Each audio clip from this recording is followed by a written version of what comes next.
सभी सेल के gets automatically खुल जाते हैं। अफसर कैदियों को बाहर बुलाते हैं। इस जेल का डिसिप्लिन भी बहुत सख्त है। कैदियों को साफ सफाई और अपने टाइम पर सेल में जाने के रूल्स को फॉलो करना होता है। सब एक जैसा यूनिफॉर्म पहनकर लाइन में ब्रेकफास्ट खाने आ जाते हैं। मॉरिस के सामने लिटमस नाम का एक कैदी होता है। मॉरिस पूछता है कि मुझे तो कांटा ही नहीं मिला, अब मैं नूडल्स कैसे खाऊंगा। लिटमस उसे कहता है अबे ये तेरा घर नहीं है, जो तुझे मिला है उसे चुपचाप खा ले। तभी वुल्फ नाम का एक खतरनाक कैदी मॉरिस को चिढ़ाने लग जाता है। वुल्फ से जेल में हर एक कैदी तंग था। वो यहाँ हर एक कैदी पर अपनी मनमानी चलाता था और उस पर बलात्कार के ढेर सारे केस भी हैं। इस जेल में एक से बढ़कर एक खतरनाक कैदी रखे जाते हैं। यहाँ लिटमस मॉरिस से थोड़ा खाना मांगता है और इस दौरान जैसे जेल में इस छोटे से नेल कटर से भी बहुत बड़ा काम लिया जा सकता है। मॉरिस वापस सेल में आते ही इस नेल कटर को बाइबल में छुपा देता है। अगले दिन बाथरूम में वुल्फ फिर मॉरिस को परेशान करने लगता है, पर इस बार मॉरिस उसे छोड़ने वाला नहीं था। अब मॉरिस अपना असली रूप दिखाता है और उसे पकड़कर उसकी खूब धुलाई करता है। वुल्फ को पीटने के बाद अब मॉरिस का पूरे जेल में एक अलग रुतबा बन गया। हर कोई मॉरिस से डरने लगा। इसके बाद मॉरिस को लाइब्रेरी में काम दिया जाता है। वहाँ इंग्लिश नाम के एक आदमी से उसकी मुलाकात हो जाती है। वो इस जेल का सीनियर कैदी है। इंग्लिश को भी 2 आदमियों के कत्ल की वजह से उम्र भर की कैद सुनाई गई थी। उसने इस जेल में अपनी आधी जिंदगी गुजार दी थी। वो इस जेल के चप्पे चप्पे से वाकिफ है। उसे जेल की हर बात की खबर रहती है। उसे यह भी पता होता है कि आज सभी पेंटिंग्स को बाहर फेंकने का गार्ड्स को ऑर्डर देता है। वार्डन के इस फैसले ने डॉग को अंदर से पूरी तरह तोड़ दिया, क्योंकि डॉग सिर्फ अपनी पेंटिंग के ही सहारे जिंदा था। वो अपने हर एक बनाए हुए पेंटिंग से बहुत प्यार करता था, क्योंकि यहाँ उसकी सिर्फ एक ही खुशी थी और वो भी उस बेचारे से छीन ली गई।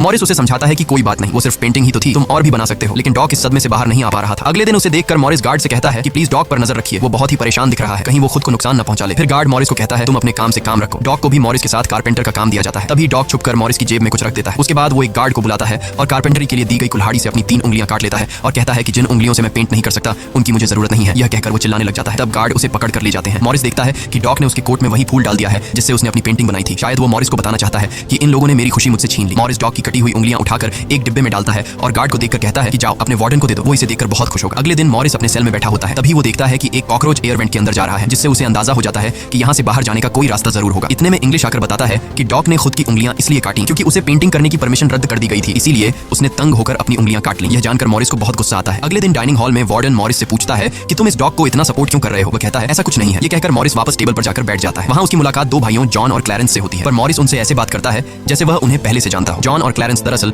ये दोनों किसी और जेल में मॉरिस के गैंग में थे। जॉन को अब जेल से भागने का काम हुए चम्मच बदलने लगता है, तो जॉन ने वहाँ मौजूद गार्ड को बातों में उलझा लिया, जिसका फायदा उठाते हुए मॉरिस ने एक के बजाय 2 चम्मच उठा लिए और एक को जेब में छुपाकर रख दिया। जिसके बाद वह सीधा अपने सेल में चला जाता है। रात को इंग्लिश उसे बुक देने आता है, तो मॉरिस पूछता है कि क्या यहाँ पर वेल्डिंग करने वाला कोई इक्विपमेंट मिलेगा। इंग्लिश समझ जाता है कि मॉरिस के सिर पर अब भी जेल से भाग निकलने का भूत सवार है। वह कहता है कि मैं तुम्हें पहले भी बता चुका हूँ कि तुम्हारी कोशिश बेकार हो जाएगी, क्योंकि तुम पकड़े जाओगे और शायद अपनी जान भी गंवा दोगे। इतने सालों में मुझे कभी भागने का ख्याल नहीं आया, क्योंकि मैं जानता हूँ ये इम्पॉसिबल है, लेकिन तुम जिद्दी हो तो मैं क्या कर सकता हूँ, करो कोशिश। लेकिन मॉरिस को उसकी वार्निंग का कोई फर्क नहीं पड़ता। वह अगले दिन लिटमस से माचिस मांगता है और कहता है कि अगर आप मेरी मदद करेंगे तो मैं आपके चूहे को अपने हिस्से का खाना हर रोज दूंगा। लिटमस खुश होकर ये डील मान जाता है, क्योंकि लिटमस को चूहा बहुत पसंद था। उसी रात लिटमस मॉरिस को अपने माचिस पास कराता है। मॉरिस नेल कटर के एक हैंडल को निकालता है, जिससे वह एक छोटा सा बेलचा बनाने जा रहा होता है। फिर वह चम्मच को तोड़कर नेल कटर की हैंडल से जोड़ लेता है। फिर माचिस चलाकर दोनों को अच्छी तरह से वेल्ड करके एक नुकीला औजार तैयार कर लेता है। बस फिर क्या था, वो वेंट के चारों ओर खुदाई शुरू करता है। चार्ली पहरा देता है। अगर कोई गार्ड उस तरफ आया तो वह तुरंत सीटी मारकर मॉरिस को सिग्नल देगा, पर पहरा देते देते चार्ली की आंख लग जाती है और तभी वहां पर एक गार्ड आता है। पर खुशकिस्मती से ऐन वक्त पर इंग्लिश ने बीच में आकर उस गार्ड का ध्यान भटकाया और दूसरी तरफ इंग्लिश की बातचीत सुनते हुए चार्ली की भी आंख खुल गई, लेकिन टेंशन में वह सीटी भी नहीं मार पाता। जिसके बाद वह कोई चीज गिरा देता है, तो मॉरिस उसका इशारा समझकर वेंट को कवर करके बेड पर लेट जाता है। गार्ड पूछता है कि यहाँ कुछ जलने की स्मेल आ रही है। मॉरिस कहता है सर आपके रहते मजाल है कि कोई स्मोक करेगा, मुझे तो कोई बू नहीं आ रही है। उस गार्ड को भी ठंडक पहुंचती कि चलो कोई तो मेरी कदर करता है। उसके जाते ही मॉरिस वेंट के चारों ओर कंक्रीट निकाल देता है, लेकिन वो देखता है कि वेंटिलेशन जाली के साथ पेच भी घुसे गए हैं, जिसे काटने के लिए कोई शार्प औजार लगेगा। इस दौरान मॉरिस को जब भी बाहर जाने का मौका मिलता तब वह ग्रिल से निकली हुई सीमेंट को चुपचाप बाहर गिरा देता। अगले दिन कारपेंटर का काम करते हुए वह एक मेटल उठा लेता है जो चाकू की तरह शार्प है, लेकिन चार्ली उसे कहता है कि मेटल डिटेक्टर से बचकर तुम्हें इसे बाहर कैसे लेके जाओगे। मॉरिस बहुत ही कॉन्फिडेंस से कहता है कि वो सब मैं देख लूंगा। जब मॉरिस बाहर जाता है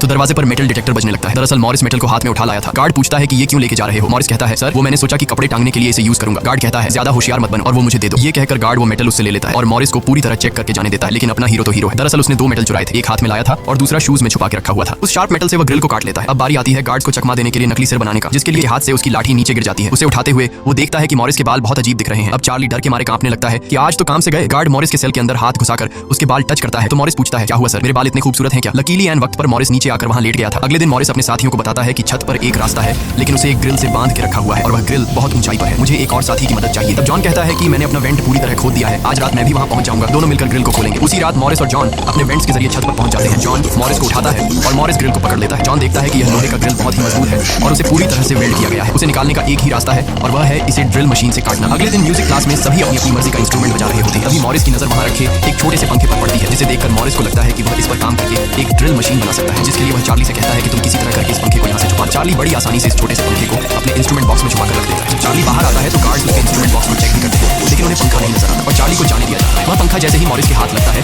तो मॉरिस उस पर काम करना शुरू कर देता है और कई घंटों बाद मॉरिस उस पंखे से एक ड्रिल मशीन तैयार कर लेता है। उस रात मॉरिस और चार्ली छत पर चढ़कर उस लोहे की रोड को ड्रिल मशीन से काटने लग जाते हैं। ड्रिल मशीन की आवाज काफी तेज थी, जो कि ड्रिल की आवाज को सुनकर गार्ड्स ऊपर आने लगते हैं, लेकिन तब तक मॉरिस ड्रिल का एक रोड काट देता है और ड्रिलिंग की आवाज बंद हो जाती है। ड्रिल की आवाज बंद होने के बाद गार्ड उसे नजर नजरअंदाज करके वापस चला जाता है। अब इन चारों ने भागने के लिए अपने सभी रास्ते खोल दिए थे, जिसके बाद वह मंगलवार की रात को दुनिया की सबसे सिक्योर जेल अल्काट्राज से भागने वाले थे, जिससे आज तक कोई भी नहीं भाग पाया था। अगले दिन फिर उनकी मीटिंग होती है और वह मूवी हॉल में, जहाँ सब मूवी देख रहे होते हैं। मूवी की आवाज के बीच मॉरिस जॉन और क्लैरेंस से पूछता है कि क्या तुम्हारा रेंट तैयार हुआ है और उन रेनकोट का क्या हुआ जिससे हम ट्यूब बोट्स और लाइफ जैकेट्स बनाने वाले थे। वो बताते हैं कि सब तैयार है, हमारा डमी सिर भी एकदम रेडी है, बस बच निकलने के लिए। अगली सुबह नाश्ते के दौरान मॉरिस ने डॉक के दिए हुए फूल को टेबल पर रखा। वार्डन ने जब इस फूल को देखा तो वार्डन उनकी टेबल पर आकर वहां रखे हुए फूल को मसल देता है। ये देखकर लिटमस को बहुत गुस्सा आता है, क्योंकि ये फूल डॉक का फेवरेट और डॉक मर चुका है। लिटमस तो गुस्से में उस पर हमला करता है कि एक तो तुमने डॉक को मार दिया और दूसरी तरफ तुम उसकी दी गई एक छोटी सी निशानी को भी नहीं छोड़ रहे हो। लेकिन जैसे ही वह वार्डन पर हमला करता है, उसे अचानक हार्ट अटैक आ जाता है और वह नीचे गिर पड़ता है। मॉरिस को वार्डन पर बहुत गुस्सा आता है और चारों उसी रात बच निकलने का फैसला करते हैं। मॉरिस आधी रात का इंतजार कर रहा होता है ताकि गार्ड्स का पहरा जरा कमजोर हो जाए तो हम आसानी से बच निकल पाएंगे। तभी मॉरिस के सेल में इंग्लिश उसे कुछ बुक्स देता है, तो मॉरिस कहता है कि आखिरी बार तुमसे हाथ मिलाना चाहता हूं। इंग्लिश समझ जाता है कि मॉरिस ने यहाँ से बचने का पक्का प्लान बना लिया है। वह चुपचाप यहाँ से चला जाता है, लेकिन फिर जो होता है वह मॉरिस ने बिल्कुल भी नहीं सोचा था। वार्डन अचानक उसके सेल को चेक करने आता है, जैसे वार्डन को किसी ने उसके प्लान के बारे में बता दिया। मॉरिस बहुत ज्यादा घबरा जाता है, क्योंकि इतने महीनों की मेहनत के बाद उसकी मेहनत पर पानी फिरने वाला था। वार्डन ने मॉरिस के सेल के हर एक कोने को चेक करने का हुक्म दिया। गार्ड मॉरिस के सेल की हर एक चीज को चेक करता है, लेकिन मॉरिस कोई आम कैदी नहीं था कि उसने कोई छोटा मोटा प्लान बनाया था, बल्कि उसने एकदम साफ और परफेक्ट प्लान बनाया था, जिसे वार्डन तो क्या बल्कि वार्डन का दादा भी नहीं पकड़ सकता था। यहाँ तक कि गार्ड ने जब खास उस जगह से सूटकेस हटाया जहाँ मॉरिस ने सुरंग करके भागने का रास्ता बनाया था, तो वहाँ भी मॉरिस नहीं पकड़ा गया, क्योंकि उसने पहले से ही एक नकली कार्डबोर्ड बनाकर दीवार में बिल्कुल बारीकी से फिट कर दिया था। जब वहाँ कुछ नहीं मिलता तो वार्डन और गार्ड चले जाते हैं, लेकिन गार्ड बताता है कि मॉरिस और चार्ली रात भर बातें करते